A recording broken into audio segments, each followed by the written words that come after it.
देश की जानी मानी two wheeler company Hero MotoCorp इन दिनों इनकम टैक्स विभाग की रडार पर है। 23 मार्च को इनकम टैक्स विभाग ने हीरो मोटोकॉर्प के चेयरमैन पवन मुंजाल के घर और दफ्तर पर छापेमारी की थी।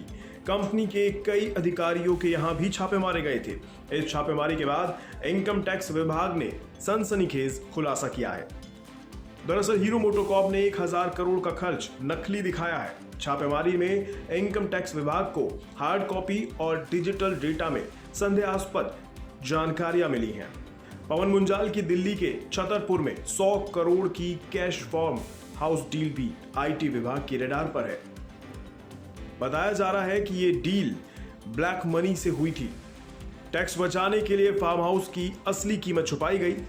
बोगस या नकली खर्च वो होता है जो खर्च झूठे बिल दिखाकर बताए जाते हैं। जैसे कि किसी कंपनी ने बैलेंस शीट में सिक्योरिटी पर 10 लाख का खर्च दिखाया, लेकिन असल में खर्च सिर्फ 2 लाख रुपए हुआ। इसमें 8 लाख रुपए बोगस खर्च कहलाएगा। हीरो मोटोकॉर्प के ठिकानों पर छापेमारी के बाद जो भी खबरें आई हैं वो सूत्रों के मुताबिक हैं। आईटी विभाग की ओर से कोई पुख्ता जानकारी नहीं दी गई है, लेकिन बोगस खर्च की खबर आने के बाद कंपनी के शेयरों में मंगलवार को जोरदार बिकवाली देखी गई। हीरो मोटोकॉर्प का शेयर 7.25% टूटकर 2219 पर बंद हुआ। छापेमारी के बाद कंपनी का शेयर अब तक 9% गिर चुका है, यानी कंपनी आयकर विभाग की नजर में आई है। शेयर में बिकवाली हो रही है। 23 मार्च को इनकम टैक्स विभाग ने हीरो मोटोकॉर्प के ठिकानों पर छापा मारा था। यह छापेमारी 4 दिन तक चली थी। इनकम टैक्स डिपार्टमेंट ने हीरो मोटोकॉर्प से जुड़े कुल 40 ठिकानों पर छापे मारे थे। कंपनी ने इस छापेमारी को रूटीन इंक्वायरी बताया था। हीरो मोटोकॉर्प के चेयरमैन पवन मुंजाल देश के जाने माने कारोबारी हैं।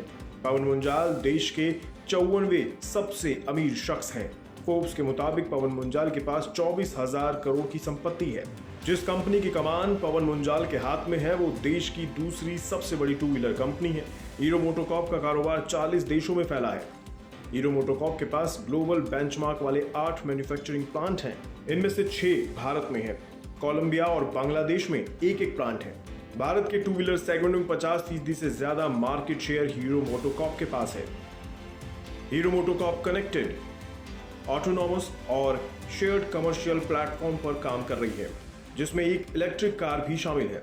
कंपनी ने एक high utility modular electric 3 wheeler का प्रोटोटाइप भी तैयार किया है, जिसे यूजर की आवश्यकता अनुसार इंटेलिजेंट तरीके से एक टू व्हीलर में भी बदला जा सकता है। हीरो मोटोकॉर्प पहले हीरो होंडा के नाम से मशहूर थी, जिसकी शुरुआत साल 1984 में हुई थी।